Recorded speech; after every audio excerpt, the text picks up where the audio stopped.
Good morning, students. Today we will study how to find the derivative of implicit functions. So first of all, we should know what is implicit and explicit function.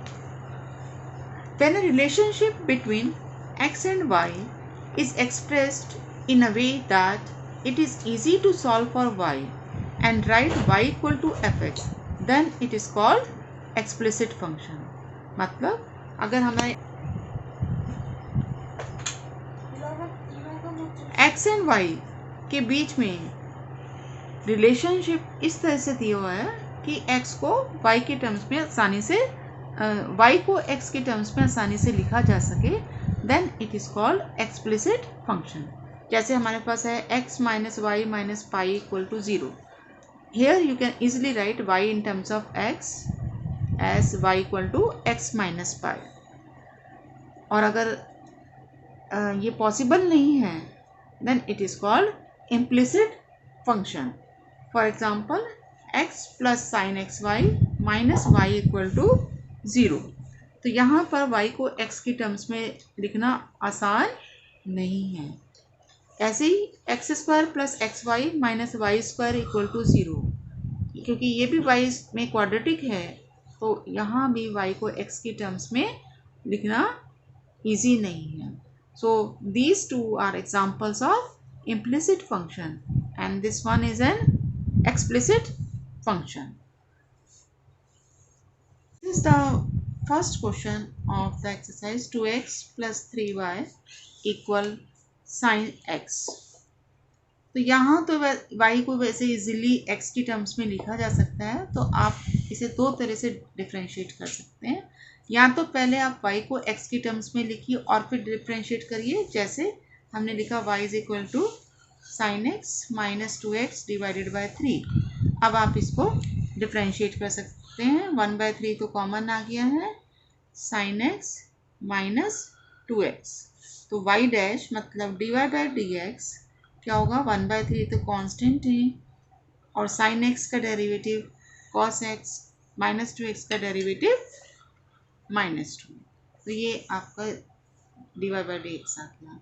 दूसरा तरीका ये है कि आप directly इसको differentiate करें, जो given equation है. तो जैसे differentiating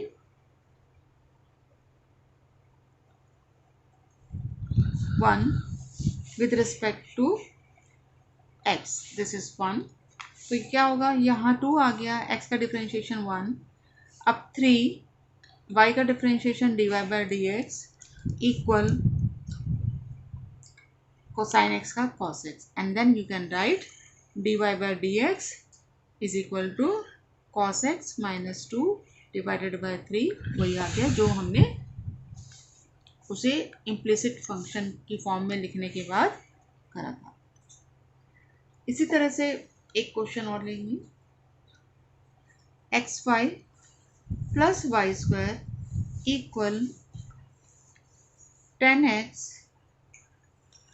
plus Y.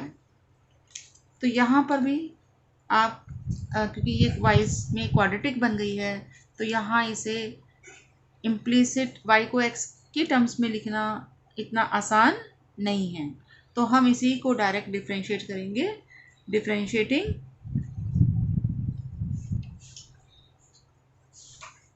With respect to x. तो यहाँ ये एक्स वाई का प्रोडक्ट हो रहा है, इसलिए प्रोडक्ट रूल यहाँ अप्लाई होगा.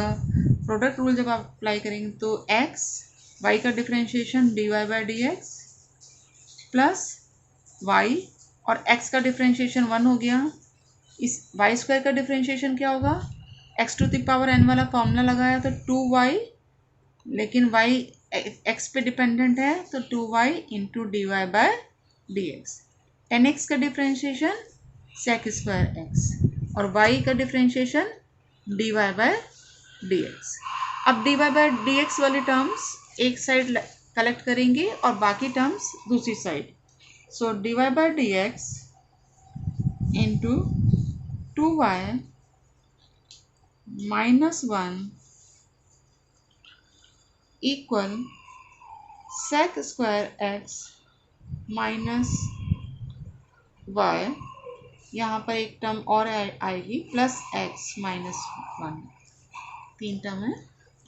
सो dy by d x equal sec square x minus y divided by 2y plus x minus 1।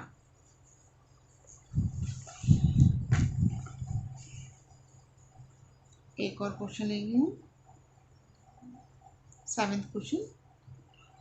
Sign square y plus cos x y equal k. तो यहाँ पर डायरेक्ट डिफ्रेंशिएट करेंगे क्योंकि यहाँ भी हमें y को x के टर्म्स में लिखना आसान नहीं है, ये इम्प्लिसिट फंक्शन है।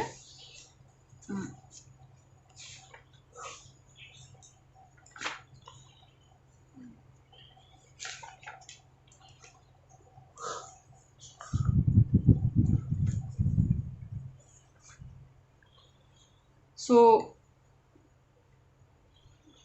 differentiating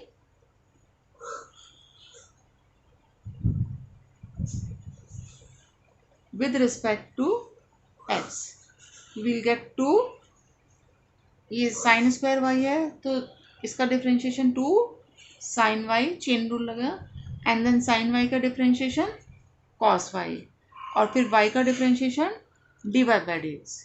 यहाँ कॉस एक्स वाई है तो पहले तो कॉस का डिफ्रेंशिएशन क्या हुआ, sine minus sine x y, and फिर ये एक्स वाई में प्रोडक्ट रूल लगेगा।